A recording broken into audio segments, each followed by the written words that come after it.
Hello everyone. Welcome back to Lingoland. Today we're diving into an essential aspect of Spanish grammar, simple past tense. Pretérito indefinido.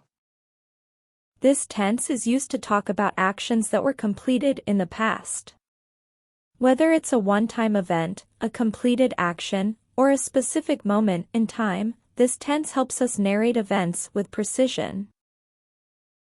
Use these time expressions to indicate when the action took place.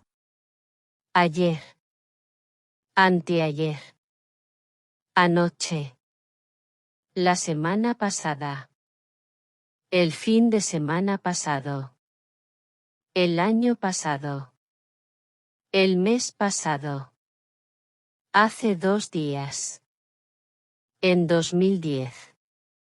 El otro día. Now let's break down the regular verbs conjugation. Yo hablé. Tú hablaste. Él, ella, usted habló. Nosotros, nosotras hablamos. Vosotros, vosotras hablasteis.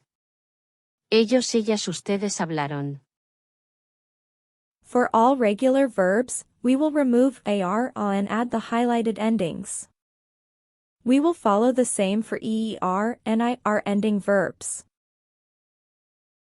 Yo comí. Tú comiste. Él, ella, usted comió. Nosotros, nosotras comimos.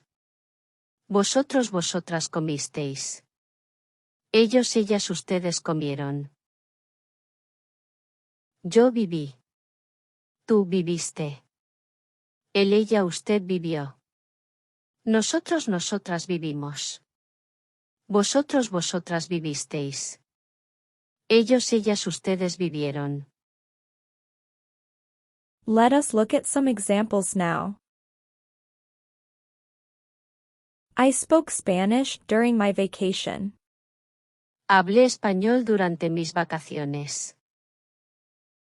You ate a delicious pizza last night. Comiste una deliciosa pizza anoche. He studied for the exam all of last week. Él estudió para el examen toda la semana pasada. We swam in the sea last summer. Nadamos en el mar el verano pasado. They bought gifts for their parents yesterday. Ellos compraron regalos para sus padres ayer. We went to the cinema last week. Fuimos al cine la semana pasada. Let's practice now. ¿Qué hiciste la semana pasada? Escuché la música. Comí fideos. Yo estudié historia. That's a wrap for today's lesson on simple past tense. I hope you feel more confident using this important past tense in Spanish. If you enjoyed this video, don't forget to like, subscribe, and hit the bell for more language learning content.